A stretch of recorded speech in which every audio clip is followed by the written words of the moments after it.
Salut Jean-Yves. Salut Nico. Merci de nous recevoir dans ton coworking et pour parler UX Design, plus particulièrement du UX Research, parce que tu es un spécialiste dans le domaine. Du coup, première question, est-ce que tu peux te présenter ou définir qui tu es? Donc, je suis Jean-Yves Rigal, designer depuis une quinzaine d'années maintenant. Au fil du temps, je me suis spécialisé sur des questions plutôt de stratégie de service et d'expérience. Et pour faire ça, il faut faire de la recherche. Donc la recherche est arrivée avec le reste. Et expert, oui, en tout cas, grosses appétences et expérience dans le domaine. À force d'en faire et d'en refaire, on finit par savoir à peu près ce qu'on fait. Et là, du coup, tu définirais ton poste comment? Et aujourd'hui, mon poste, il est assez large. Aujourd'hui, je suis designer.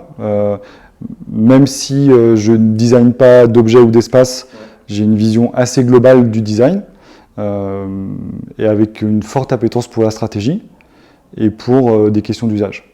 Okay. Et du coup, est-ce que tu peux me présenter un peu ton parcours? Tu me dis que ça fait 15 ans du coup que tu es designer. Ouais, bien sûr. Tu as évolué entre agence et free ou... J'ai fait un peu tous les formats. J'ai commencé en freelance au tout début de ma carrière. Okay. Ça a duré entre 1 et 2 ans. C'est pas forcément ce que je recommande d'ailleurs à des jeunes qui démarrent, dans le sens où c'est bien. Enfin, moi, avec du recul, j'ai beaucoup appris en travaillant avec d'autres. Ouais. Et quand tu es en free, finalement, tu te retrouves un peu jeté à l'eau comme ça, tout seul dans le grand bain, c'est pas évident. Par contre, j'ai eu l'énorme chance de travailler à ce moment-là avec un anthropologue en mobilité urbaine. Ouais. Donc ça m'a ouvert, en fait, on va parler recherche utilisateur, ça m'a en fait complètement ouvert sur ce domaine-là lié au design, qui est collé au design, qui n'est pas complètement le design, mais qui est collé, que je ne connaissais pas vraiment. Et donc en fait, tout cet apport de l'anthropologie m'a beaucoup amené. Et puis après, j'ai travaillé en agence pendant 6 ans, une agence numérique de production de contenus digitaux très orientée sur la formation, l'accompagnement au changement dans les entreprises. La transformation digitale. Exactement. Alors, transformation digitale, transformation de tout type en fait dans les entreprises. Et nous, on accompagnait beaucoup les projets sur la création de contenu, de sensibilisation et de formation dans le cadre de ces projets-là. Et en fait, le lien qui existe avec ce que je fais aujourd'hui, c'est qu'on était pratiquement tout le temps embarqué sur des projets de mutation, d'organisation, et des gros écosystèmes qui étaient en train d'évoluer. Et donc en fait, le fil se tire avec l'aspect plutôt stratégique du design. Okay. Et puis après, j'ai fait un saut dans le grand univers des ESN pendant 3-4 ans. Je crois que j'avais besoin de passer par cette case-là, de cocher la case de designer UX dans ce genre de structure. C'est pas forcément là que j'ai appris à faire mon métier, mais par contre c'est plutôt là où j'ai appris à... En fait, j'ai fait beaucoup de management, j'ai fait beaucoup de direction d'équipe, j'ai fait beaucoup de marketing du design d'une certaine manière, de comprendre comment est-ce que tu peux expliquer ce que tu fais et le vendre et à qui. Et en fait, ça a complété finalement un parcours où j'étais passé par des choses où j'étais plus dans le faire. L'expérience que tu as acquise déjà avec les autres. Ouais, exactement. Tes expériences passées. Et puis en 2018, il était temps pour moi de voler de mes propres ailes et j'ai monté l'agence. Donc j'ai monté d'aventure. Ouais, merci. J'ai monté d'aventure en 2018, tout seul d'abord, et puis aujourd'hui on est 4. L'objectif étant d'arriver à accompagner les projets de manière assez large, à la fois sur les aspects de recherche et de stratégie, et puis après de conception de services et d'expérience avec des fonctions un peu plus identifiées telles que l'UX et l'UI qu'on connaît aujourd'hui, quoi. Ok, donc là aujourd'hui, ton typologie de client, de projet en tout cas, c'est pas forcément que du digital, ça peut être aussi des services ou des produits physiques. Exactement. Okay. On travaille vraiment, en fait on est de moins en moins connecté au digital. On est quand même d'une certaine manière connecté au monde de l'interaction. Parce que moi je suis designer industriel spécialisé en interaction à l'origine, donc cette appétence-là de la connexion entre l'être humain et des univers Ouais, des univers digitaux, numériques, moi ça me parle bien. J'aime bien travailler dans ces univers-là. Mais on fait aussi des projets qui sont aujourd'hui complètement dénumérisés, ce qui est plutôt cool d'ailleurs, de se dire que en fait on a dépassé, on aura certainement l'occasion d'en reparler, mais en fait on dépasse la dimension d'utilisation du design à des fins numériques via tout cet univers de l'UX en fait, qui aujourd'hui est très très identifié lié au digital. En fait, avant d'être designer dans le monde du numérique, moi je suis juste designer. Donc ce truc-là, en fait, je peux l'appliquer à d'autres domaines, quoi. Ouais, en fait, l'UX c'est plus une démarche qu'un métier proprement parlé. Et en gros, l'UX tu peux l'appliquer à plusieurs domaines, c'est pas forcément numérique, ça peut être du design d'espace, des objets, du service. En fait, c'est des principes que tu peux dupliquer sur d'autres domaines, quoi. Oui, alors si tu veux qu'on aille dans ce domaine-là, moi ma vision de ça, elle est assez tranchée. Ma vision de ça, c'est que en fait l'UX, c'est une espèce de boîte à outils, c'est une espèce de suite de techniques qui ont émergé dans les années 2000 et 2010 via plein de cabinets de conseil et de design qui ont beaucoup démocratisé, beaucoup documenté. Alors ça, cet énorme avantage d'avoir mis entre les mains de plein de gens des choses qui étaient un peu plus difficilement accessibles. Mais pour moi, l'UX n'est pas le design. Pour moi, l'UX, c'est une forme de boîte à outils qui permet d'aller à la rencontre de plein de trucs et de faire de la conception. Mais en fait, si tu déconstruis la boîte à outils de l'UX, il y a 50 ans, les designers travaillaient déjà de cette manière-là, en fait. Oui, juste, on n'appelait pas ça design UX, on appelait juste faire de la conception centrée usager, parce qu'il y en a toujours eu. Tu prends Roger Talon qui a designé le premier TGV, il faisait de la conception centrée usager, c'était dans les années 60, oui. Et en fait, il n'y a pas grand-chose qui a changé. Oui, le nom du concept est neuf, mais finalement les méthodes sont hyper vieilles, enfin, on l'utilise depuis toujours, quoi. Exactement. Et aujourd'hui, qui sont tes clients justement? Est-ce que c'est plutôt des startups, des PME, des grands groupes, un peu de tout? C'est un peu les trois. Ouais. C'est surtout des startups et des grands groupes, parce que, en fait, pour des raisons très différentes.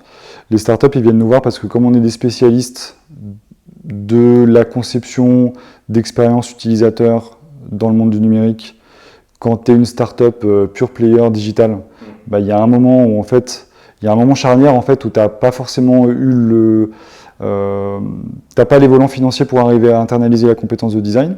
Donc tu passes par une étape intermédiaire où tu vas aller chercher des gens en externe pour le faire. Et comme c'est ton cœur de métier, parce que tu es un pur player de numérique, quelle que soit ton activité, et en fait tu vas t'entourer de spécialistes. Donc ça, c'est des clients que nous on arrive à capter parce qu'on a identifié comme étant des spécialistes. Et puis après, à l'autre bout, on va travailler avec des grands comptes ou avec des grandes organisations publiques, parce que toujours de la même manière, en fait, comme on tente de vraiment se positionner comme étant des spécialistes, il y a un moment où tu vas aussi attirer des grosses entreprises ou des grosses organisations qui ont des grosses ambitions et qui vont aller chercher des gens qui sont experts dans leur domaine. Ouais, hyper spécialisés, quoi. Ouais. Voilà. Ok. Et est-ce que tu peux nous détailler un peu ton quotidien du UX/UI design? Alors, je dis UX/UI, mais finalement, tu es quand même patron de ta boîte. Ouais. Donc ça serait plutôt me détailler ton quotidien à toi, mais aussi peut-être de tes 4 salariés. Quelle serait la journée type de chacun de vous? Alors, elle est très différente en fonction des personnes. Ouais. Ça aujourd'hui c'est clair, parce que dans l'équipe en fait si tu prends la chaîne de conception, si tu dis voilà, moi je suis une entreprise, j'ai un besoin qui est encore un peu flou, mais en tout cas je sens que mon business est en train de muter dans une direction, ou que mes usagers répondent plus complètement à mes offres, ou je sens qu'il y a des sujets sur lesquels je suis en torsion, mutation quelque part, et je vais travailler avec une agence de design. En fait, là-dedans, si tu veux accompagner ces boîtes-là, tu as plein de choses différentes à faire. Tu as de la recherche et de la stratégie, évidemment. Et puis après, derrière, si les activités sont... les opportunités, les projets que tu peux développer, s'ils sont numériques, là, il faut des personnes qui sont spécialisées dans la conception digitale. Et en fait, à l'agence, on a tenté de construire un écosystème dans lequel on peut accompagner les clients sur toute cette chaîne-là. de la recherche et de la stratégie jusqu'à des interactions avec des développeurs informatiques où tu vas faire des maquettes et puis leur faire des specs, du end-off pour qu'ils puissent après développer des choses. Et en fait, comme on a cette chaîne-là, et ben, en fait, entre les personnes de la chaîne, ils ont un travail qui est complètement différent, quoi. Moi, de mon côté, ma mission aujourd'hui, elle est très en amont sur les projets. Donc, évidemment, je fais beaucoup de relations clients et d'avant-vente et de déceler des opportunités pour pouvoir faire avancer l'agence. Aujourd'hui, tu trouves tes clients comment, du coup? Aujourd'hui, je trouve mes clients comment? C'est une bonne question, parce que c'est un sujet qui est jamais évident quand tu es une agence. Aujourd'hui, c'est beaucoup via le réseau. Okay. C'est beaucoup via le réseau, de plein de réseaux différents, en fait. Mes réseaux d'anciennes activités professionnelles, mes réseaux associatifs aussi, parce qu'à côté de l'agence, je suis président à Lyon d'une association qui s'appelle AXDA Lyon, qui est l'antenne locale d'une association plus large qui s'appelle AXDA, qui est une espèce de réseau de designers en fait, dans le monde du numérique. C'est un réseau que je fréquente depuis 2008-2009. Et que j'ai rejoint dans l'organisation, ça fait 10 ans tout juste. Et en fait, ce réseau, pour moi, ça a été une super opportunité de rencontrer plein de gens et d'apprendre plein de trucs et de collaborer avec d'autres. Et j'ai une partie de mes clients aujourd'hui qui émanent de ces interactions que j'ai eues avec d'autres au sein de ce réseau, quoi. Il y a ça, il y a mes anciens collaborateurs dans d'autres boîtes, il y a des entreprises que tu es amené à rencontrer et puis qui te recommandent. C'est beaucoup de bouche à oreille, de recommandations, de réseaux indirects en fait, de cette manière-là. C'est assez étonnant d'ailleurs dans le monde du design, comme en fait, le métier qu'on fait est quand même un peu abstrait pour beaucoup de personnes. Et il y a un besoin de créer une relation de confiance hyper forte avec les entreprises avec lesquelles tu vas travailler. Quand tu ne connais pas les interlocuteurs ou quand eux ne te connaissent pas, généralement, c'est jamais allé au bout, tu vois, quand on a été mis en relation ou quand il y a des gens qui nous ont découvert sur Internet, qui nous ont appelés pour qu'on travaille ensemble, généralement, les projets ne se sont pas faits. Ouais, l'indice de confiance, en fait, il est hyper important. Ouais.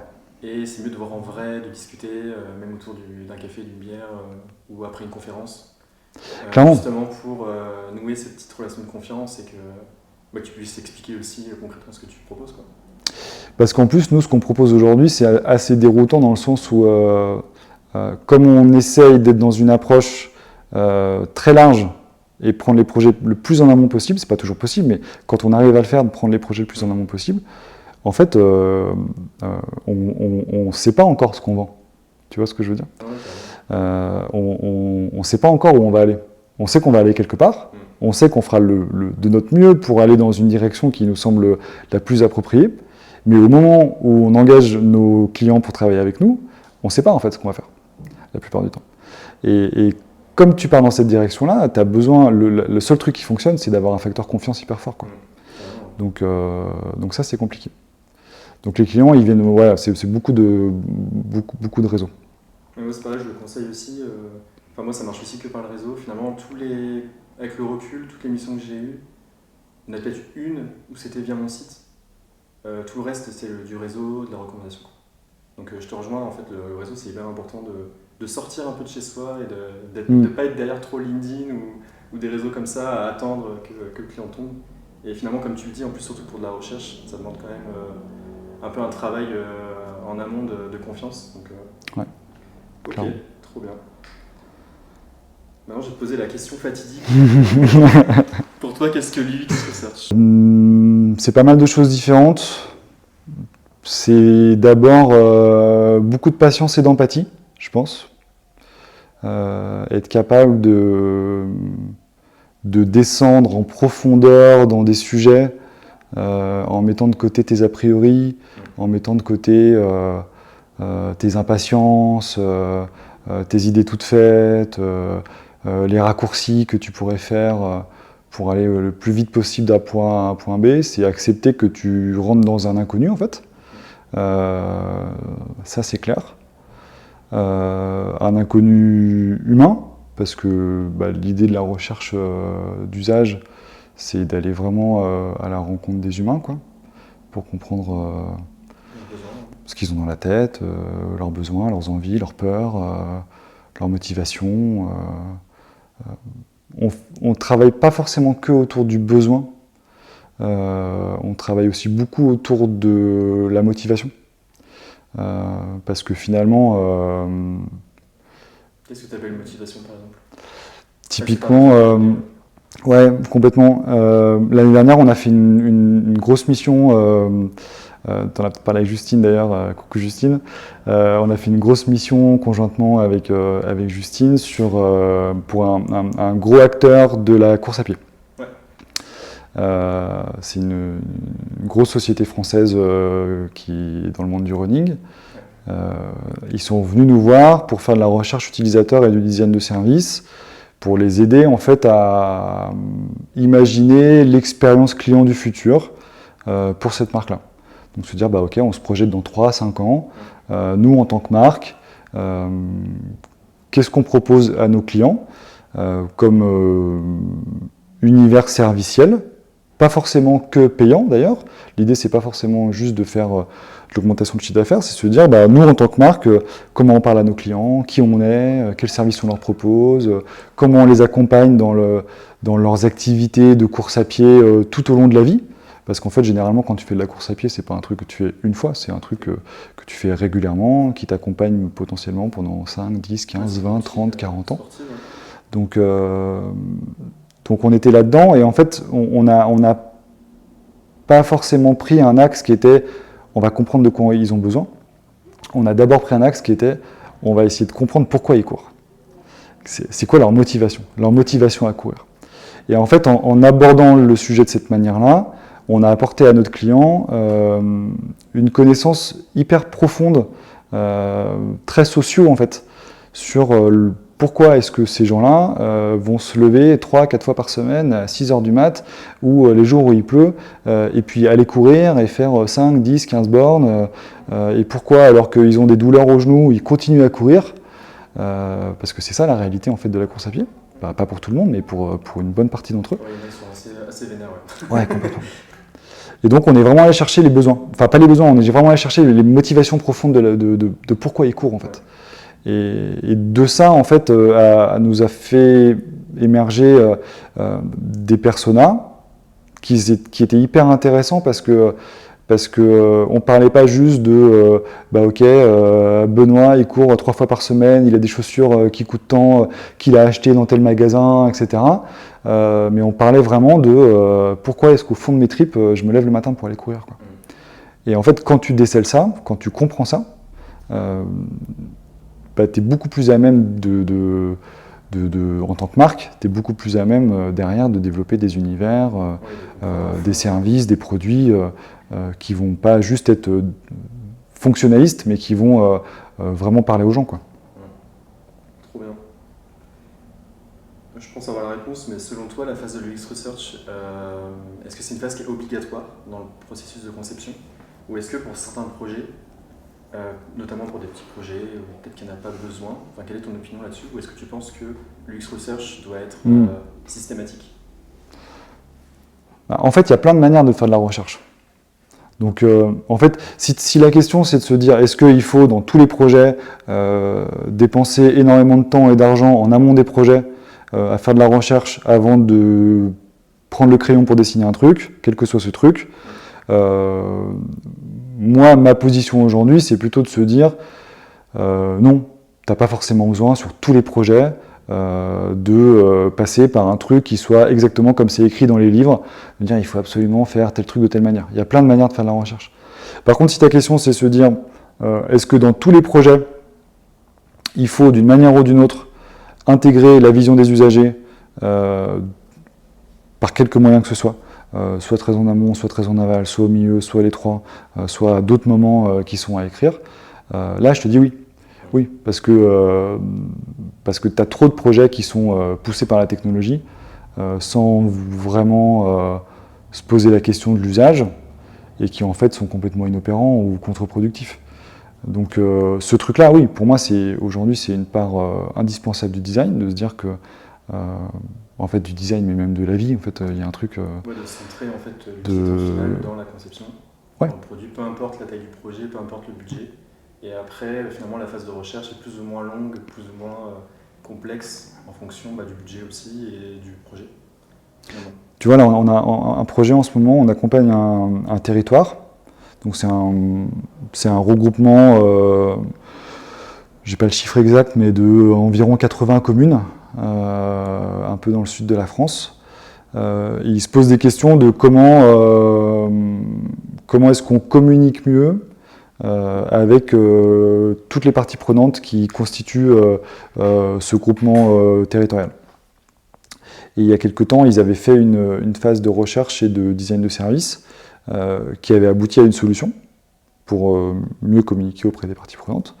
Et en fait, nous, on se rend compte en creusant ce sujet, peut-être de manière un peu plus approfondie et patiente que ce qui avait été fait avant, on se rend compte que la solution qu'ils avaient fait émerger en phase de design de service, sur le papier, elle est super, mais qu'elle est impossible à mettre en œuvre par rapport à la configuration du territoire et par rapport au temps, aux disponibilités, aux interactions qu'il y a entre les différentes parties prenantes. En fait, ce truc-là n'est pas faisable. Donc sur le papier, c'est super, mais dans la vraie vie, c'est resté au fond d'un placard et ça restera au fond d'un placard. Et donc, je pense vraiment qu'il faut, dans tous les cas, aller en profondeur dans les... En fait, si tu pars dans de la recherche, il faut vraiment faire de la recherche. Il ne faut pas faire de la recherche superficielle juste pour aller chercher 3 datas sur Internet. Et pour moi, c'est pas... Alors justement, qu'est-ce que la vraie recherche? Parce que du coup, là, ce que tu appelles fausse recherche, c'est d'aller sur ChatGPT ou Internet et finalement faire une petite recherche, toi, hypothétique. En fait, cette question, elle est super compliquée parce que ça dépend d'où tu la regardes. Ouais. Si tu parles de faire de la vraie recherche, par exemple, à quelqu'un qui a des appétences en marketing et qui regarde un sujet, quel qu'il soit, sous l'angle des usages, mais liés à des tendances de marché, liés à des volumes d'usage, de marché, etc., lui, quand il va te dire « j'ai fait de la recherche », ouais, c'est de la maîtrise. Il va aller faire de la data, il va faire du quanti sur des choses, etc. Et ça a de la valeur. Je ne remets pas du tout ça en question, ça a de la valeur. Par contre, si tu parles de faire de la recherche en tant que designer, c'est toujours ça, c'est d'où tu regardes le truc, quoi. En tant que designer, si tu regardes ça, et que tu considères que tu es un peu plus proche des usages fins, et puis de toutes ces évolutions que tu peux voir, pour toi en tant que designer, faire de la recherche, ça veut dire aller parler aux gens en fait. Parce que c'est vraiment là où tu peux être dans une interaction fine avec la personne, aller creuser des sujets, identifier les sujets qui te semblent intéressants, porteurs, et puis aller à la découverte d'un monde en fait. Parce qu'à chaque fois, c'est des mondes différents que tu découvres. Donc là, plus de faire... ça peut prendre plusieurs formes, ça peut être des interviews, ça peut être de l'observation de terrain, en tout cas d'aller au contact de l'utilisateur. Ouais.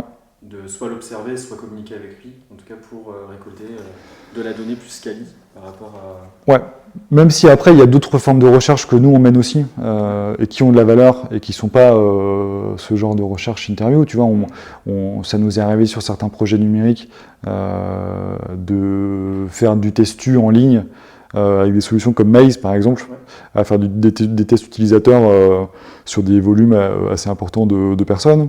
Donc en amont, en phase de recherche, tester par exemple le produit actuel. Ouais, tester des protos.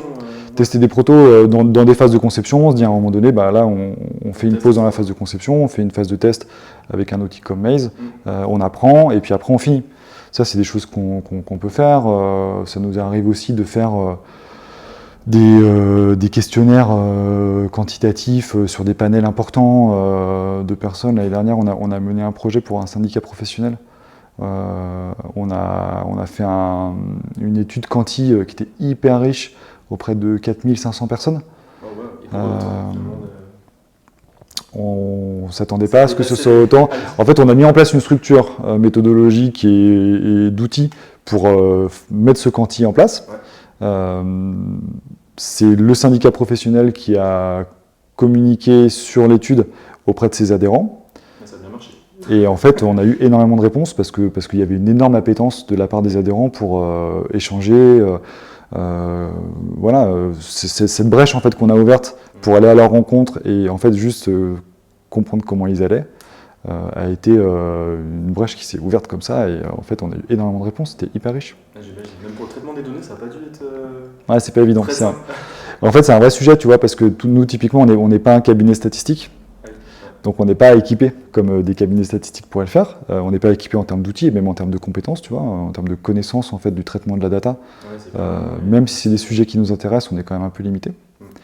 Donc dans ce genre de configuration, là nous clairement on était je pense objectivement que ce qu'on a sorti de la donnée était pertinent, mais en termes d'approche méthodologique du traitement de la donnée, on était en bordure, en limite de compétences, quoi. Ouais, donc t'as dû être en PLS, ouais, un peu, ouais, on a passé... Après tu dis, ah ouais, il tape quand même, pour restituer tout ça et retrouver... Ouais, après, si ton étude est bien montée, que tu aies 500 réponses ou 4000, tu les traites de la même manière parce que c'est du quanti. Donc ça, c'est pas ça qui est différent, c'est plutôt te dire, bah tiens, j'ai telle donnée qui est super intéressante, mais si je la recroise avec telle donnée, qu'est-ce que ça donne? Et puis en fait, ça, sur un truc où tu as 10 ou 15 données qui gravitent les unes autour des autres, tu vois, et là, ça commence à devenir super compliqué. Donc on s'est un peu tiré les cheveux, ouais. Est-ce que tu peux me donner un exemple d'un projet d'aventure, tu as géré vraiment de A à Z, du tout des... Enfin, je sais pas si ça existe déjà, si tu as eu ce genre de... Bah déjà, c'est une bonne question, ouais. De clients ou de la conception jusqu'à la livraison d'une interface ou d'un rendu. Est-ce que tu as déjà eu cette typologie de client ou est-ce que chaque fois c'est par étape, enfin par phase?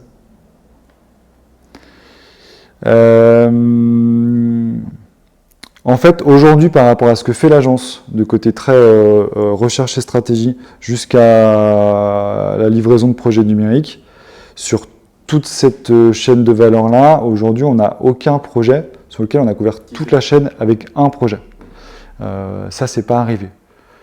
Après, sur la partie un peu plus conventionnelle de l'UX, on va dire, où tu arrives grosso modo, tu as un besoin qui est déjà à peu près cadré dans ses grandes lignes, et tu vas plus te poser la question du comment que la question du pourquoi. Parce qu'aujourd'hui, la plupart des projets dits UX, c'est quand même des projets sur lesquels tu vas plutôt être dans le comment que dans le pourquoi. Ouais, là, on a des exemples de projets. Un truc qui arrive tout le temps, c'est que quand on démarre un projet, on se rend rapidement compte qu'on nous a jamais tout dit. Tu vois, il y a un truc où tu démarres, en fait, tu dis, mais attends, mais ça, je le savais pas, c'est super intéressant. Ça, mais pourquoi vous me l'avez pas dit? Ça, machin, machin. Et en fait, que tu sois sur un projet très strat ou un projet très digital, il y a toujours ce moment espèce de découverte de plein de trucs, en fait, qui n'étaient pas là au début et qu'en fait, quand tu creuses, tu les as. Et tu expliques comment c'est de la rétention d'infos? C'est juste, ils font pas exprès, ils pensent pas que c'est important de communiquer? Je pense que c'est plutôt ça. Ouais. Alors, en fait, je pense qu'il y a plein de trucs. De rétention d'infos, franchement, oui, il n'y a pas d'intérêt. Il n'y a pas d'intérêt. Et puis, en fait, si tu fais de la rétention d'infos, autant pas faire appel à des gens en externe pour t'aider, quoi, quel que soit le sujet. Donc, je pense que c'est soit, en fait, il y a plusieurs trucs. Il y a des infos qu'ils ont, ils savent qu'ils les ont, mais ils ne pensaient pas que ça allait t'intéresser. Parce que, en fait, ils ne pensaient pas que c'était dans le scope, donc ils ne te la transmettent pas. Et puis, en fait, c'est toi, en allant chercher, tu te rends compte que, voilà. Donc, ça, c'est quand même souvent ça qui se passe. Et puis après aussi, tu as des entreprises où il y a des infos, ils ne savent pas qu'ils les ont. Ils les ont, mais ils ne savent pas, tu vois. Parce que tu as des entreprises qui sont très grosses. Et en fait, tu as de la data en interne, ou des connaissances clients, ou des rapports, ou des trucs. Le bon fichier ou la bonne donnée. Ouais. Ouais, en fait, ils savent pas que c'est là. Mais souvent, en fait, ce qui se passe souvent, c'est que nous, comme on regarde les sujets de manière un petit peu distante par rapport à nos clients, parce que ce qui se passe souvent, et quelle que soit en fait la taille des entreprises avec lesquelles on travaille, ça c'est un truc que j'ai découvert avec le temps et qui est assez chouette, c'est que en tant qu'agence externe, comme on a plein de clients différents, plein de projets différents, on n'est pas du tout fermé dans un modèle de pensée ou dans un référentiel ou des a priori via les usagers, etc. On est très ouvert et très opportuniste dans la manière dont on va accueillir ce qui se passe autour de nous. Donc en fait, on va prendre un peu tout. Et nos clients, quelle que soit la taille des entreprises, souvent, au bout d'un moment, ils s'enferment un peu dans des modèles, tu vois. Et donc, nous, comme on arrive en externe et qu'on est tout frais, on va leur poser des questions qui ne seraient pas posées ou qui se sont posées il y a longtemps et qui ne se posent plus. Oui, parce que c'est un peu des questions naïves d'un regard extérieur. Ouais, voilà, exactement. Comme un enfant qui découvre quelque chose, il va poser plein de questions. Et finalement, c'est ça qu'il recherche. C'est d'avoir aussi cet œil avec un recul sur leur projet, en fait. Ouais, en fait, on diverge un peu par rapport à ta question de base, mais moi, je me suis posé la question il y a quelques années de est-ce que c'était encore intéressant aujourd'hui d'être une agence de design, tu vois, en tant qu'externe. Parce qu'on est dans un... Si tu remontes le temps et que tu regardes il y a 15-20 ans, c'était l'âge d'or des agences. Il y avait des agences partout, enfin, il y avait partout. En tout cas, il y avait beaucoup de belles agences. Et aujourd'hui, on est dans une époque où ça internalise beaucoup dans les entreprises. Il y a beaucoup d'entreprises qui montent des studios de design en interne. Et je ne peux que leur donner raison. Tu vois, de se créer une vraie culture du design en interne, c'est très riche, c'est super important. Et c'est la seule bonne manière pour moi de faire monter le design au bon niveau dans les chaînes de décision dans les entreprises. Si tu ne consommes du design qu'en externe, tu prends pas en maturité en fait. Tu vas rester une société dont le cœur d'activité est X, et puis en fait tu vas consommer du design comme tu vas consommer une entreprise de nettoyage ou un expert comptable, tu vois. Ouais, alors que c'est du constant. Alors qu'en fait le design, son rôle, c'est de rentrer au cœur de l'organisation. Mais pour le faire, il faut qu'il y ait du design dans la boîte, sinon ça ne marche pas. Si c'est que des consultants externes ou des agences externes, ça ne marche pas. Donc moi, je me suis dit, ok, mais alors, j'adhère complètement avec cette vision du fait qu'il faut internaliser le design. En même temps, moi, j'ai monté une agence de design. Donc c'est quoi la vision, quoi? Tu vois, c'est pourquoi en fait on est là? À quoi on sert? À quoi on sert en tant qu'acteur externe? Et en fait, c'est exactement ce qu'on disait avant, c'est que en tant qu'acteur externe, tu as une liberté de penser, une liberté de point de vue, une vision transverse, en biais en fait, sur des sujets que les acteurs internes peuvent rarement avoir. Et donc, pour moi aujourd'hui, c'est vraiment ça la raison d'être d'une agence de design, c'est d'arriver à débarquer sur des projets, sur des sujets, sur des problématiques, avec un point de vue que l'interne peut plus trop se permettre d'avoir. Bah, tu vois, par exemple, je reprends tout à l'heure le sujet de l'entreprise qui fait des équipements de sport autour de la course à pied. Quand avec Justine, on est arrivé et qu'on leur a dit, on va aller chercher, on va s'intéresser aux motivations, tu vois, aux envies, et on va mettre de la chair sur des personas qui aujourd'hui étaient très basés sur de la donnée. En fait, nous, on est arrivé avec ce point de vue-là et on leur a donné.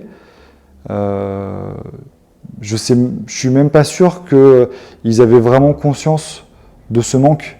Ils sentaient qu'il y avait un truc qui clochait, mais ils savaient pas quoi. Mais c'est normal, en fait, tu vois, d'avoir... en fait, c'est juste une organisation. Et toutes les entreprises sont des organisations. Et donc, c'est normal que l'organisation, elle se structure, elle se rationalise, elle se simplifie aussi, parfois. C'est la nature en fait de toute organisation avant qu'elle explose ou qu'elle implose et qu'elle se réinvente, mais c'est un peu un cycle inévitable. Et une de nos plus-values peut-être en tant qu'externe là-dedans, c'est de pouvoir justement être en dehors de ce cadre-là, quoi. C'est pas forcément toujours facile à faire. En tout cas, c'est une espèce de promesse dans la posture que nous on amène. Après, entre le promettre et arriver à le faire, tu vois, tu vois, de dire nous on est une agence externe, c'est super, on arrive avec un regard en biais. Ok, une fois que tu l'as dit, maintenant, c'est quoi ton regard en biais? En plus, si tu me dis qu'il y a des projets, parfois tu sais même pas finalement le résultat qu'il va y avoir. Enfin, on part d'une idée et tu développes l'idée. Enfin, du coup, il y a quand même une pression, j'imagine, de créer un produit ou un service à partir de pas grand-chose. Bah oui, c'est pas... Et que ça satisfasse tout le monde, à la fois l'utilisateur, le client final, mais aussi ton client à toi, l'entreprise. Il faut aussi que ça matche. Et puis les gens qui travaillent à l'agence, qui soient aussi épanouis par ça, quoi. Exactement, ouais. C'est pas évident. Donc, tu vois, au début de l'agence, on était dans une posture qui était beaucoup plus une posture de faire. Ok, il y a un besoin, il y a un tel truc. En gros, je sais pas si j'aime beaucoup transposer l'univers du design avec le monde de l'architecture et de la construction parce que ça parle beaucoup aux gens. Et au début de l'agence, on était dans une posture qui était grosso modo, sur ce terrain, on va faire une maison. La maison, elle aura 3 chambres, et puis il y aura 2 salles de bain. Maintenant, on ne sait pas à quoi elle va ressembler, on ne sait pas exactement où elle positionner, comment on va la mettre sur le terrain. Trouve-nous comment on va faire la maison. Grosso modo, au début de l'agence, c'était ça la posture. C'était plutôt de se dire la phase de programmation est déjà faite. Par contre, maintenant, il faut tout dessiner, il faut tout penser, etc., toutes les ergonomies, etc., mais la programmation est déjà faite. Et aujourd'hui, on est dans une phase qui est plutôt... on aimerait bien peut-être faire une maison sur un terrain, on n'est même pas sûr qu'on va faire une maison, on ne sait pas où il est le terrain. Vous pouvez nous aider? Tu vois, c'est plutôt cette posture-là qu'on essaye de porter. Et donc, c'est d'autant plus compliqué. Mais moi, ça me passionne, c'est vraiment ça que j'ai envie de faire. Même si après, on continue à dessiner les maisons et à les faire fabriquer par des maçons, qui sont les développeurs informatiques. Mais en plus, on a cette phase de programmation un peu plus en amont qui est assez chouette, quoi, quand on arrive à le faire. Et le fait justement de comment tu vends cette prestation, tu me parlais de réseau et d'indice de confiance, quand tu vas à la rencontre des gens, comment justement tu mets en avant la qualité de ton studio et comment tu vends en fait tes prestations? Parce que c'est pas forcément très facile à comprendre pour une entreprise de dire moi j'interviens avant même que tu aies limite l'idée, tu as une envie mais tu sais pas vraiment où tu veux aller. Comment tu fais finalement pour... C'est un sujet qui est très compliqué. Aujourd'hui, ce qu'on essaye de faire, c'est d'en parler par l'exemple. Okay. En fait, on a la chance d'avoir commencé à accumuler un nombre d'expériences, de références intéressants dans pas mal de domaines différents. Et donc maintenant, quand je parle de ce qu'on fait, généralement, très rapidement, j'essaie de parler de ce qu'on a fait pour soit des clients, soit des contextes, soit des problématiques un peu similaires aux personnes que j'ai en face de moi, pour qu'ils comprennent, en fait, qu'ils se projettent dans notre métier, dans ce qu'on fait, dans comment on le fait, de la posture qu'on a par rapport à ces problématiques-là. Aujourd'hui, je parle plus de ce que je fais, de ce qu'on a fait avant, plutôt que d'essayer de monter des discours métaphysiques, théoriques sur la valeur du design. Si tu veux les emmener, là, c'est plus de dire, nous, on a eu tel client avec tel besoin et on a réussi à l'accompagner. Ouais, exactement. Ok, faut qu'il se projette, quoi. Tu vois, typiquement, on vient de refaire le site de l'agence, là. On a beaucoup mis l'emphase sur les références. Okay. Dans la version du site d'avant, qui datait de l'émergence de l'agence, il n'y avait pas de ref, il n'y avait que du discours théorique sur ce qu'on faisait. Là, il y a beaucoup moins de discours théorique et il y a beaucoup de références. Et ça marche mieux auprès de tes clients? En tout cas, quand tu leur envoies ton site, t'as l'impression qu'il y a une différence le site a 2 semaines, donc pour l'instant, je ne sais pas. Mais en tout cas, moi, dans la manière dont j'en parle à l'oral, en fait, si on a orienté le site de cette manière-là, c'est parce que moi, je me suis rendu compte dans ma manière de parler de notre métier à l'oral aux gens que je rencontre, qu'en parler via l'exemple est beaucoup plus intéressant pour eux qu'en parler via une espèce d'approche théorique où, en fait, même toi, des fois, tu es en train de te demander si ce que tu es en train d'expliquer, les gens le comprennent. Donc là, au moins, c'est un peu plus direct. Ouais, c'est un peu le piège, c'est vrai qu'on est designer et qu'on est à fond dans ce domaine-là, parfois on peut parler à un client. C'est dur des fois d'être hyper pédagogue et de remettre le niveau un peu plus bas, entre guillemets, pour qu'il puisse comprendre vraiment ton activité, quoi. Et de ne pas employer des termes trop compliqués, trop techniques. Ah bah ouais, tu jargonnes à fond, forcément. Donc, tu jargonnes à fond, tu as plein d'anglicismes en plus dans ce métier-là, donc c'est parfois un peu compliqué de se faire comprendre. Ouais. Et puis moi, ce qui me fait un peu peur par rapport à ça, c'est la standardisation de la pensée. En fait, c'est plus ça qui c'est pas tant le fait que le mot soit en anglais, tu vois, parce que bon, le mot est en anglais, j'utilise plein de mots en anglais pour dire plein de trucs, et à la limite, pourquoi pas. Mais ce qui est sous-jacent à ça, pour moi, ce qui est un vrai risque, en fait, pour les designers, pour les product designers actuels, le vrai risque pour moi, c'est la standardisation de la pensée. C'est se dire, ok, tu fais une page web, tu mets une hero banner en haut. Parce que pourquoi tu mets une hero banner? Je sais pas, tout le monde met des hero banners, tu vois. C'est se dire, pourquoi tu utilises tel composant pour faire ton interface? Je sais pas, mais tout le monde utilise ce composant-là pour faire tel truc à tel moment, donc pourquoi je ferais différemment? Tout standardisé. Et en fait, on va se retrouver à tous penser pareil, tous faire la même chose, tous utiliser les mêmes UI-kits, les mêmes ergonomies et les mêmes trucs. Et alors oui, on est dans une grande phase d'industrialisation du design numérique, c'est indéniable. Néanmoins, prendre un peu de recul et un peu de regard critique par rapport à ça, et des fois faire des petits pas de côté, et pas forcément tout concevoir comme tout le monde parce que tout le monde conçoit pareil, mais juste se dire peut-être que là je peux faire mieux que ce qui est standard. En fait, ce truc de ce jargon uniformisé, pour moi, c'est une espèce de nivellement vers le bas de la pensée, tu vois, par rapport au design. Et donc, un petit risque par rapport au métier qu'on fait, qui est quand même... Tout se répète finalement, tout se ressemble. Ouais. Parce qu'en fait, on se dit, c'est systématiquement comme ça que ça doit se faire. Ouais. Et du coup, il n'y a pas d'évolution possible, quoi. Aujourd'hui, il y a quand même beaucoup de designers, si je continue à tirer ma métaphore par rapport à l'architecture, tu as beaucoup de designers qui montent des maisons en préfabriqué, avec des préfabriqués qu'ils n'ont pas fait, mais qui sont là, donc on les prend, c'est des gros Lego, c'est facile, c'est pratique, mais qui en fait ne conçoivent même pas l'outil qu'ils vont utiliser pour fabriquer la maison, quoi. Donc c'est un peu dommage. On fait quand même un métier qui à la base est un métier de conception, de réflexion, qui est super riche. Et aujourd'hui, tu as beaucoup de designers qui se retrouvent à juste utiliser des Lego sans vraiment savoir pourquoi ils les utilisent. Donc c'est un peu con. Utiliser avec parcimonie, en tout cas, tout ce qui est standardisé. Et pas tout standardisé dans ta conception, sinon au bout d'un moment, tout va se ressembler. Tu pourras même pas en plus répondre forcément aux besoins en plus. Juste se poser la question de pourquoi tu le fais en fait. Ouais. Des fois c'est bien de le faire, mais des fois c'est pas bien et il faut juste se poser la question du pourquoi, qu'on se pose peut-être pas forcément assez. Est-ce que tu as constaté qu'il y a des méthodologies qui reviennent le plus souvent avec tous tes clients, ou est-ce que tu utilises des méthodologies complètement différentes, ou est-ce qu'il y en a qui reviennent assez régulièrement? Sur la recherche, les méthodos qui reviennent beaucoup, enfin nous que maintenant on met en œuvre sur presque tous les projets sur lesquels il y a de la recherche, c'est l'entretien, l'interview. Individuel, du coup. Okay. L'entretien, alors que dans un jargon un peu technique, on va appeler interview, entretien semi-directif, exploratoire.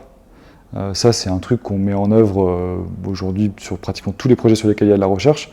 Concrètement, c'est quoi? C'est un échange en face à face, alors que soit que tu fais dans une pièce, soit tu fais en visio en fonction de ce qui est possible de faire. Tu vois, typiquement, là, le projet qu'on fait avec le regroupement de collectivités, le territoire dans le sud de la France, en fait, on fait les entretiens à distance. Parce que sinon, ce serait un petit peu compliqué de se déplacer 20 fois. Voilà. Donc là, on fait tout à distance.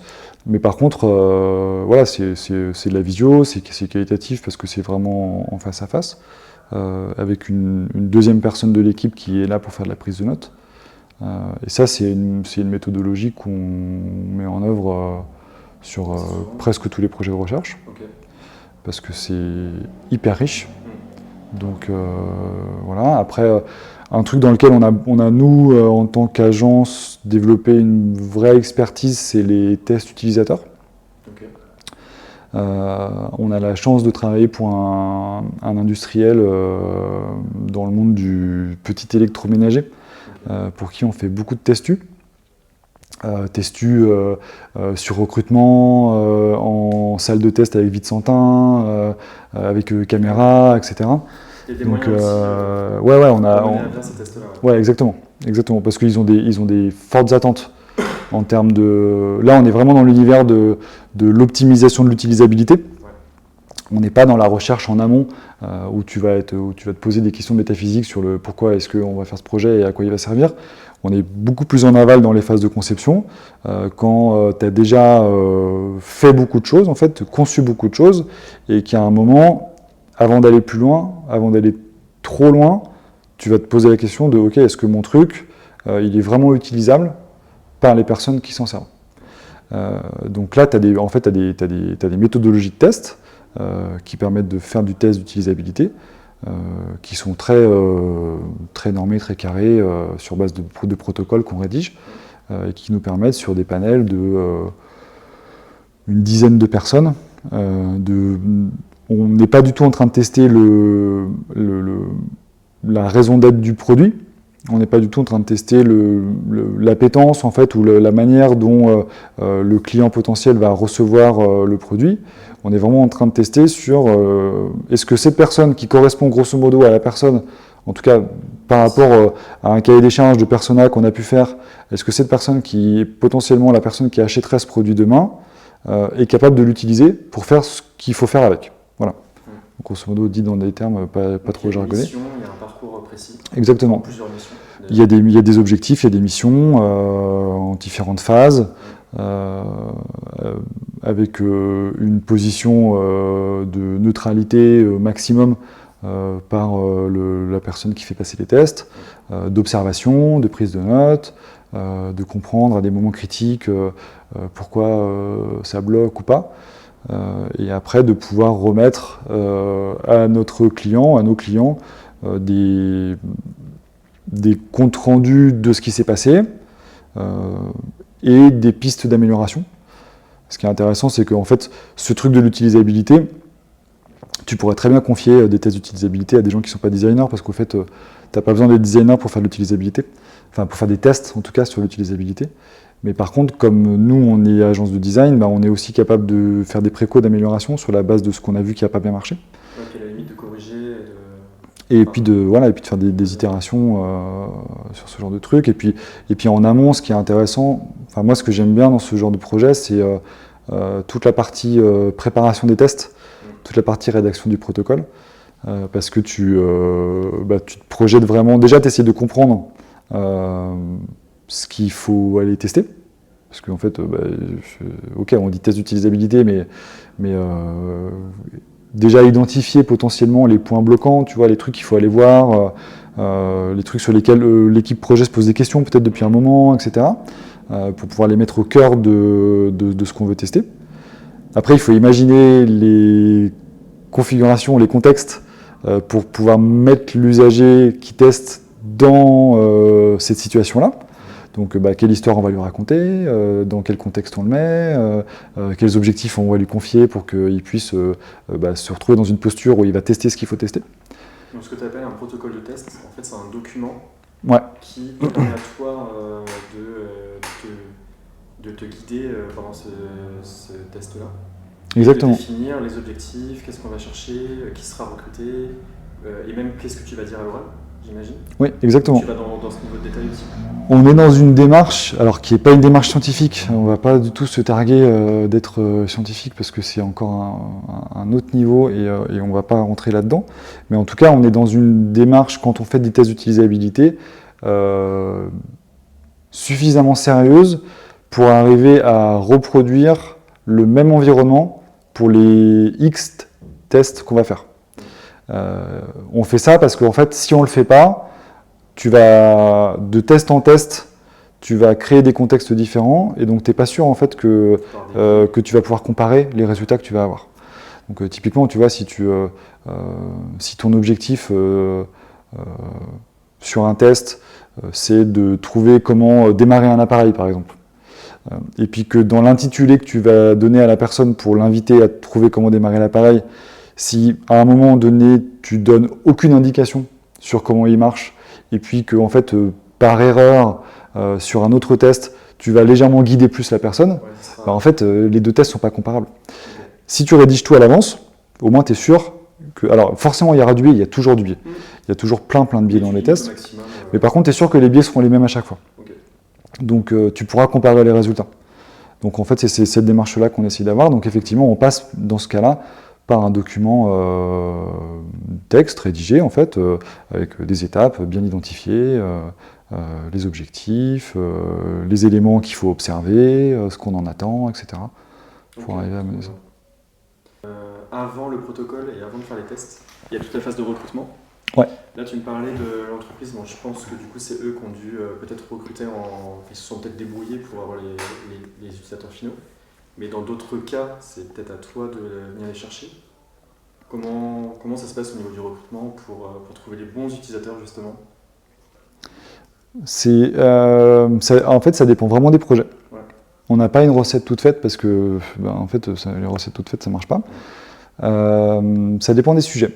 Sur les sujets, typiquement, si on revient sur les sujets des tests d'utilisabilité, aujourd'hui, nous, on travaille avec une société externe qui s'appelle MIS Group, qui en fait est un cabinet d'études à qui on confie le travail de panéliste, donc de recrutement, constitution des panels. Et quand on fait des tests, typiquement sur des objets connectés, dans des salles de test avec Vitsentin, en fait, ils ont ce genre de dispositif chez eux. Donc en fait, ils nous accueillent dans leurs locaux. On loue une salle à la journée, en fait. Ils sont à Lyon. Ils sont à Lyon. Ok, trop bien. Ils sont à Lyon, donc on travaille avec eux. Ça a un certain coût, donc on le fait pas sur tous les sujets. En fait, dit différemment, on le fait pour les projets sur lesquels l'enjeu est suffisamment important pour qu'on ait besoin de faire ça dans ces conditions-là. Et ça marche très bien, parce qu'ils ont un panel de, je vais te dire des bêtises, mais je crois que c'est 300 ou 400 000 personnes en France qui sont en base en fait, chez eux sur plein de critères différents. Et toi, tu leur donnes tes critères ouais. Démographiques ou même autres? D'usage, souvent. D'usage, ouais. Et ils arrivent avec ça un petit peu démographique, mais souvent d'usage. Okay. Et ils arrivent avec ça à te trouver des personnes. C'est comme un cabinet de recrutement Ouais, okay. Exactement. Donc il y a ce cas-là. Donc ça, il y a ce cas-là. C'est un peu le cas luxe, on va dire. Ouais, ça, c'est le cas super parce que tu sais que tu vas vraiment super bien bosser. Pour le sujet autour du running, on a fait ça aussi. Okay. C'était pas pour faire du test utilisateur dans une salle, c'était pour faire des entretiens en visio. Mais on est passé par la même entreprise et avec la même méthodologie d'interaction avec eux, sur la base d'un cahier des charges en fait, qu'on construit pour qu'ils puissent nous trouver les bonnes personnes. Ça nous arrive d'avoir des clients qui acceptent de nous ouvrir leur base de clients pour qu'on puisse les questionner, s'entretenir avec eux ou faire des tests avec eux. C'est intéressant parce que tu accèdes facilement à des personnes. C'est intéressant quand tu es autour d'un sujet, d'une marque qui évolue ou qui se pose des questions sur qui elle est, ce qu'elle est en train de faire, etc. Par contre, ça a souvent beaucoup de biais parce que en fait, tu parles à des gens qui sont un peu déjà acquis à ta cause, etc. Et donc c'est bien, mais on le fait vraiment quand on n'a pas le choix, ce genre de truc, enfin quand on n'a pas le choix. Quand ça paraît être la meilleure opportunité dans le contexte, on va dire. Et puis parfois, tu as des clients qui ne veulent pas donner accès forcément à l'utilisateur parce que c'est touchy, parce qu'ils n'ont pas envie de spoiler un service ou un produit qui va sortir dans 1 an ou dans 2 ans. Voilà, des fois, il y a aussi cette part de confidentialité ou de réticence vis-à-vis du client d'ouvrir à ses utilisateurs ou ses clients. Du coup, dans ce cas-là, tu fais comment? En fait, si on peut faire du recrutement via un cabinet de recrutement, on le fait. Ouais. Et puis, si on ne peut pas faire ça et que l'entreprise ne veut pas nous ouvrir l'accès à des êtres humains, en fait, on ne peut pas faire. Il y a un moment où tu n'as pas 50 manières de faire non plus. Jusqu'à maintenant, on n'a jamais fait, nous, de recrutement nous-mêmes en partant d'une page blanche, tu vois, en disant, OK, je sais pas, on fait un projet sur les vélos, il faut qu'on trouve des cyclistes, allons rencontrer des cyclistes via Internet ou ce genre de trucs. Pour l'instant, on n'a pas fait de projet sur lesquels on avait besoin d'aller chercher comme ça des humains sans qu'on nous aide. Okay. Mais bon, si demain il fallait le faire, je pense qu'on pourrait le faire. C'est juste qu'on n'a pas été confronté à ça. Oui, après tu pourrais le faire. Moi, je l'ai fait pour une cliente, d'aller sur des groupes Facebook par exemple, et d'avoir des questionnaires d'entrée où tu as des questions qui sont disqualifiantes. Ouais. Justement pour sélectionner ton panel sans forcément qu'ils le sachent. Et après, ces personnes-là, on les recontacte ou on les recrute par la suite, quoi. En fait, c'est exactement la méthodologie des panélistes. Ouais. Tu vois, tu vas te contacter par un panéliste qui va te poser des questions. En fait, dans les questions, tu en as qui sont disqualifiantes. Tu as ce qu'on appelle un screening, en fait, qui permet d'aller dans ce sujet-là. Et généralement, les personnes qu'on reçoit en entretien, elles ont une vague idée de l'univers dans lequel elles sont, parce que par rapport aux questions qui ont été posées, mais elles ne savent pas pourquoi elles sont là, en fait. Okay. Et c'est mieux, d'ailleurs. Et c'est mieux parce que ça limite les biais. Ça veut dire que en fait, si la personne sait pourquoi elle est là, forcément, elle va avoir une approche qui va être différente. Donc là, nous, on sait que c'est la bonne personne, mais elle ne sait pas que c'est la bonne personne. Elle sait juste qu'elle est là parce que... c'est ça, exactement. Et c'est un peu une des clés de réussite de ce genre de truc. Après, ça dépend aussi beaucoup des projets qui sont à destination de collaborateurs d'entreprise ou d'écosystèmes, tu vois, assez resserrés, sur lesquels tu peux identifier les usagers, ou si tu es vraiment dans le grand univers du B2C, où là, en fait, tu es en train de mettre sur le marché un produit ou un service qui pourrait potentiellement être acheté demain par n'importe qui, et à ce moment-là, ton recrutement est plus compliqué. Quand tu fais du B2B ou quand tu fais typiquement le projet qu'on fait avec le territoire en ce moment, les gens qu'on questionne, c'est des gens qui sont dans leur écosystème élargi d'acteurs politico-économiques. Donc là, en fait, on a une liste de personnes à contacter. Quand on fait des projets pour du petit électroménager qui va être vendu chez Darty, par exemple, là, on n'a pas de liste de personnes à contacter. C'est nous qui allons, sur la base de personas, identifier des personnes qu'on a envie de rencontrer. Dans ton métier, toi, personnellement, c'est quoi si tu avais 3 méthodologies que tu adores faire? Sur la recherche? Ouais. Pas forcément les plus utiles, hein, mais celles que tu aimes bien faire, toi, en tant que designer. Alors déjà, j'en utilise pas 50. Okay. Disons que y a un moment où tu réinventes ce que tu sais faire pour l'adapter toujours aux nouveaux besoins, aux nouveaux projets. On réutilise jamais exactement une méthodologie de la même manière entre deux projets parce que les contextes sont toujours différents, ce que tu connais des projets sont toujours différents, etc. Donc ça s'ajuste en permanence. Mais après, moi j'ai l'impression aujourd'hui d'avoir une espèce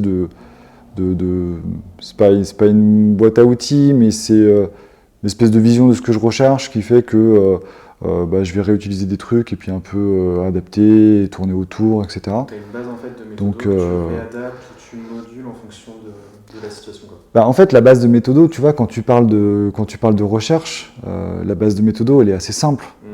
Elle est soit tu vas rencontrer des gens pour leur parler, faire des entretiens, soit tu vas rencontrer des gens pour les observer, en essayant d'être dans une démarche où tu vas être le plus effacé possible pour biaiser le moins possible ton observation et voir ce qui se passe. Soit tu vas faire des enquêtes quantitatives pour arriver à retirer des datas sur un sujet, des usages, etc. Soit tu vas leur mettre à disposition un kit pour qu'à froid, ils puissent t'écrire, te parler, te partager des sentiments, etc. Ce genre de trucs. Soit, donc ça, grosso modo, c'est ça qu'on fait, nous. Soit du quanti, où tu envoies plein de formulaires.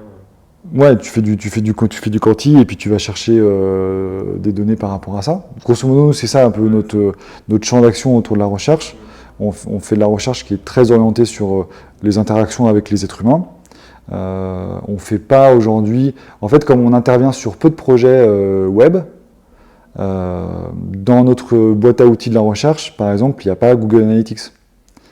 Parce que en fait, les projets sur lesquels on est sont pas cohérents par rapport à cet outil-là. Si demain il fallait qu'on le fasse, on le ferait, mais aujourd'hui, en fait, on ne travaille pas avec Google Analytics parce que c'est pas... on n'est pas sur des projets sur lesquels il faut modifier des plateformes web, etc., sur lesquels il y a du tracking d'usage. Tu pourrais, si t'es quoi. Mais je pourrais. Après, moi, ce que je préfère faire, je crois, c'est aller sur le terrain, rencontrer les gens, les observer et leur parler, en fait. Donc, ouais, je pense que c'est ça que je préfère faire. Comment tu sais s'il faut partir, par exemple, sur un projet de recherche sur du quanti ou du quali? C'est une bonne question. Tu vas pas chercher les mêmes choses, c'est complémentaire. Ouais. Quand tu fais du quali, alors, je vais pas faire de généralité, mais nous, quand on fait du quali, on fait du quali pour aller... En fait, ça dépend. Tu vois, il y a l'année dernière, quand on a fait le projet pour le syndicat dont je te parlais, la méthode qu'on a suivie, c'est quanti. Ouais. Donc là, on a fait un énorme quanti, on a eu 4500 réponses. Ça nous a apporté plein de data sur plein de trucs. Ça nous a apporté déjà une belle première vision de plein de sujets. Ça a permis de faire ressortir des thématiques, des problématiques, ou de recroiser des contextes qu'on n'avait pas imaginés pour dégrossir le contexte dans lequel on était. Donc en fait, tu dégrossis et tu as une vision globale, en tout cas du début de projet. Enfin, ça donne une vision. En tout cas, c'est comme ça qu'on l'a utilisé à ce moment-là. Ça débroussaille un peu le début. C'est ça. Ouais, okay. Et puis après, derrière, on a fait une 50aine d'entretiens avec plein de gens différents. Et on a été, je pense, assez légitime sur les questions qu'on a posées en phase d'entretien, parce qu'on avait déjà une belle connaissance du domaine via le quanti qu'on avait fait. Sachant qu'en amont du quanti, il y a eu 3-4 mois de recherche qu'on a mené, ne serait-ce que pour savoir quelles questions on allait poser dans le quanti. Donc déjà, on a fait toute une recherche sur la base de tout ce qui existait, sur la base de tout ce qui avait été écrit, sur la base de toutes les problématiques qui étaient déjà chez notre client, pour ne serait-ce que qu'identifier les bonnes questions à aller poser dans le cadre du quanti. Donc on a suivi cette démarche-là. Là, le projet pour le territoire qu'on est en train de mener, on était parti sur la même démarche. Et puis en fait, en démarrant le projet, on s'est dit, pas sûr que ce soit la bonne manière de faire. Okay. Parce que il y avait déjà plein de choses qui avaient été faites. Il y a plein de choses qui avaient été faites avec lesquelles on n'était pas complètement hyper alignés, en tout cas dans les résultats qui en étaient ressortis. On s'est dit, mais en fait, si on reconstruit un quanti sur la base de ce qu'on a là, à quoi ça va servir? Ouais, donc on s'est dit... Tu n'auras pas de grosse différence. Enfin, ça peut pas être pertinent dans ce cas-là. Ouais, je sais pas, c'est comme si tu...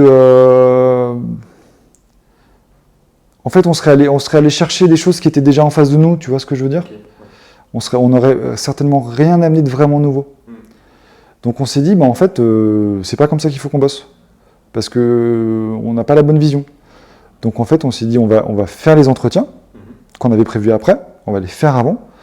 Comme ça, on va pouvoir aller nous poser, peut-être certainement ouvrir des portes qui avaient déjà été ouvertes, poser des questions qui avaient déjà été posées, mais bon, pas aux mêmes personnes. Donc voilà, mais en tout cas, on va pouvoir se refaire une vision un peu plus fine d'une matière sur laquelle on avait un peu en tout cas, c'était pas clair, et puis on n'avait pas toute la grille de lecture de comment est-ce qu'ils avaient récolté cette matière-là, etc.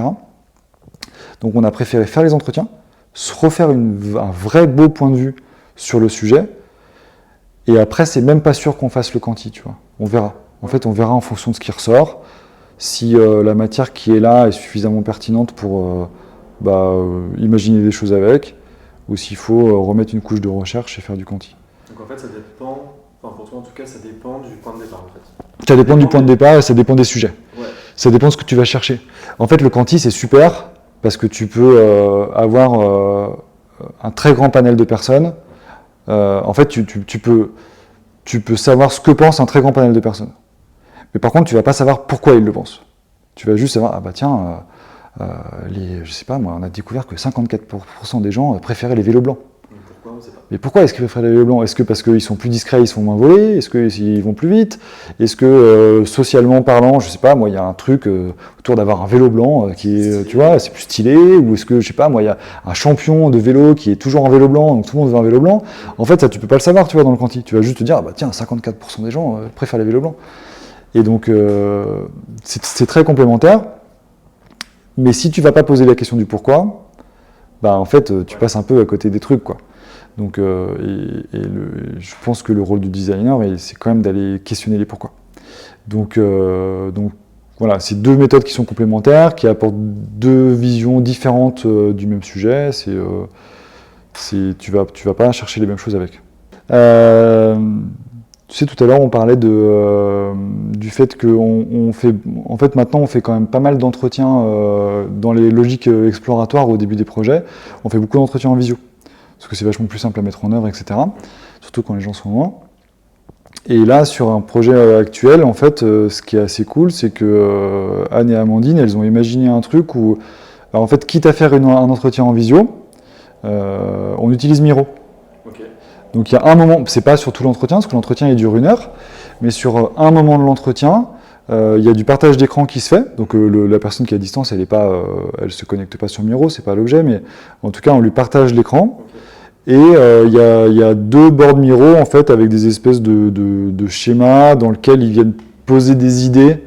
Okay. En gros, la question c'est qui sont les personnes ou les organisations qui gravitent autour de vous, avec qui vous êtes en interaction.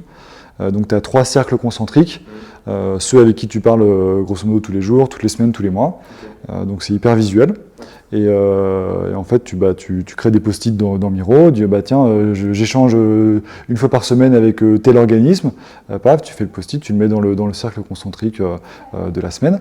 Et en fait, c'est très très visuel et ça permet de... Ils vont plus au bout de leur pensée peut-être. Ouais, je pense qu'il y a un truc où comme ils le voient, ils voient en fait leur pensée se construire en même temps qu'ils la communiquent. Et je pense que c'est hyper vertueux ce genre de truc. En fait, profiter du fait que ce soit à distance pour les engager aussi avec des outils visuels. Utiliser en opportunité. Ce que tu peux faire en atelier, par exemple, quand tu es en atelier d'idéation, que tu fais assez facilement et qui en entretien est peut-être un peu moins naturel. L'outil numérique finalement te permet de faire ce genre de truc, donc c'est assez cool. Est-ce que pour des personnes qui veulent se lancer dans l'UX Research, dans l'UX Design de manière générale, est-ce que toi tu as 15 ans d'expérience, donc tu as quand même du feedback, certainement tu as dû faire des erreurs dans certains projets ou dans ton parcours. Quelles seraient justement les erreurs à éviter pour quelqu'un qui vient de se lancer dans ce métier-là? Alors côté purement recherche, je pense qu'une erreur à éviter, c'est un peu con, mais c'est travailler avec tes a priori. Okay. Parce que, en fait, on est tous cafés d'a priori sur à peu près tous les sujets qui peuvent exister.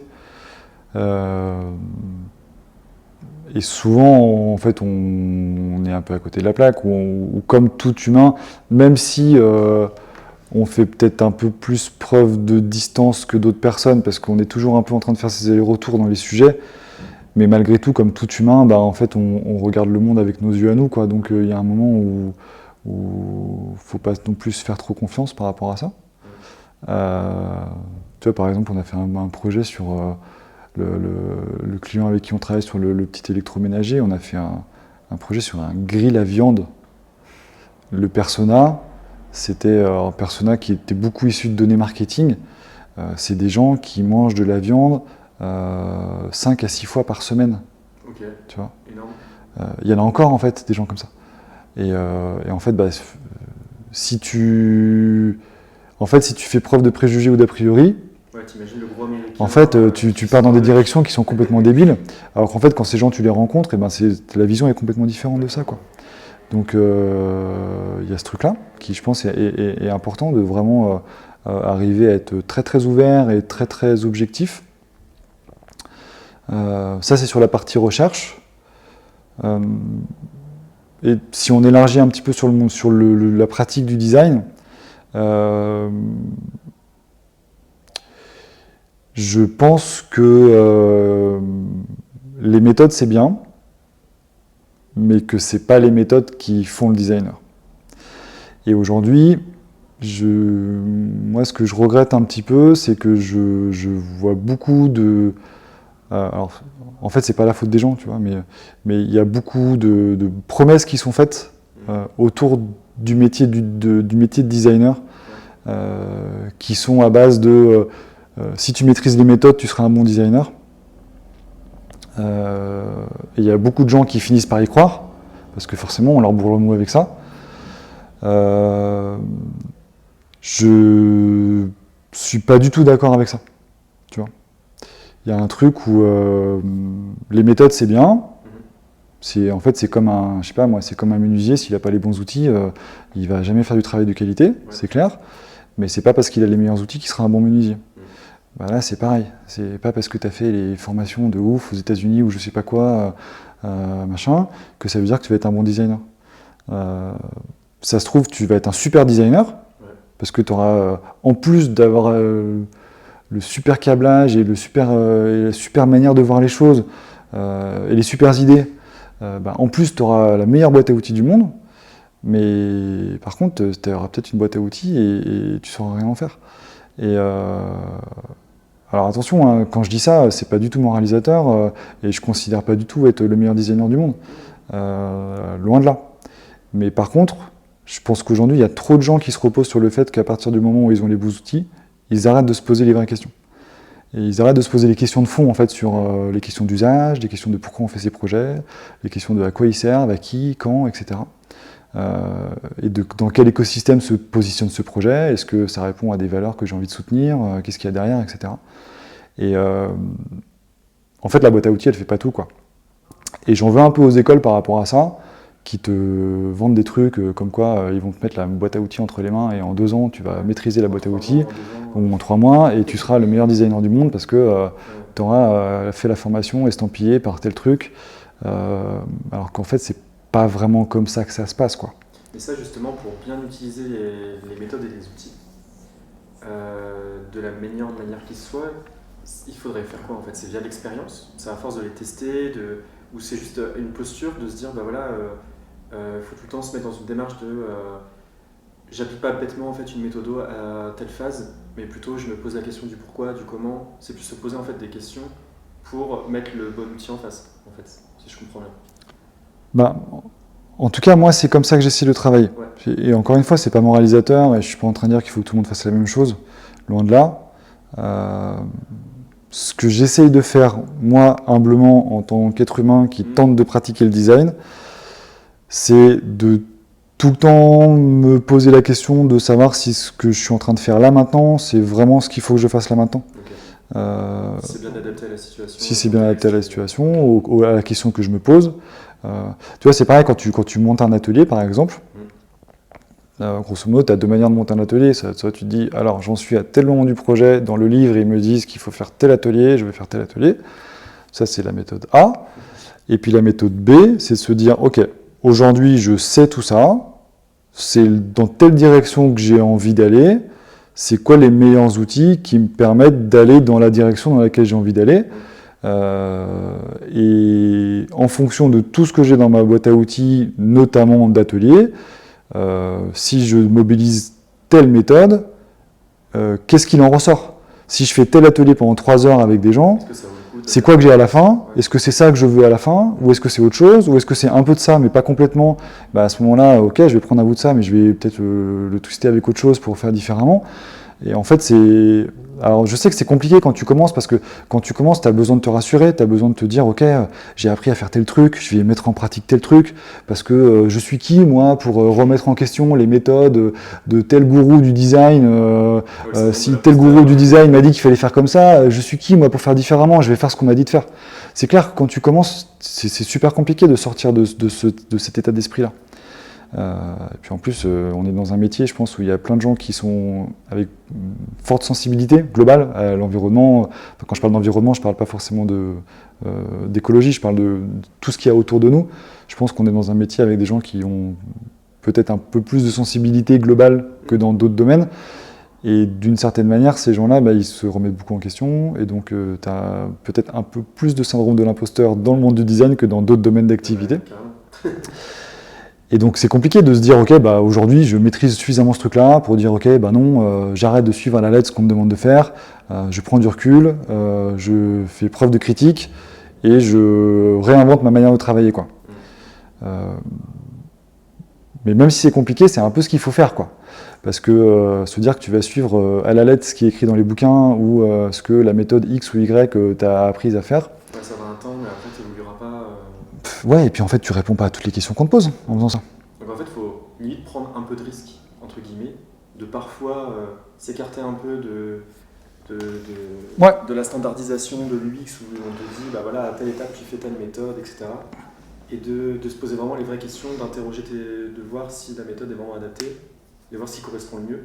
Et si ça sort un peu de l'ordinaire ou si c'est pas forcément la méthode qui est attendue à ce moment-là, bah de le tenter en fait.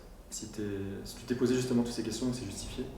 Et puis tenter des trucs, puis au pire tu te plantes, c'est pas grave quoi. Ouais. Mais tenter des choses. Okay. Carrément. Voilà, moi je pense qu'aujourd'hui l'écueil dans lequel il faut essayer de pas tomber, c'est celui-là, et il nous guette tous, hein, nous aussi, tu vois. Encore une fois, j'ai pas du tout un discours moralisateur par rapport à ça. On est tous, exactement, c'est confortable. Tu te dis, bah tiens, la dernière fois j'ai fait ça, ça a bien marché. Je vais refaire pareil. Cet atelier, je le connais, je le maîtrise, ou alors telle manière de faire des tests, je la connais, je la maîtrise, je sais que ça va bien se passer. Mais en fait, faut d'abord te poser la question de savoir si c'est vraiment ça qu'il faut faire avant de le faire. Donc, merci en tout cas. Ouais, merci à toi, c'était bien. Et à bientôt. À bientôt.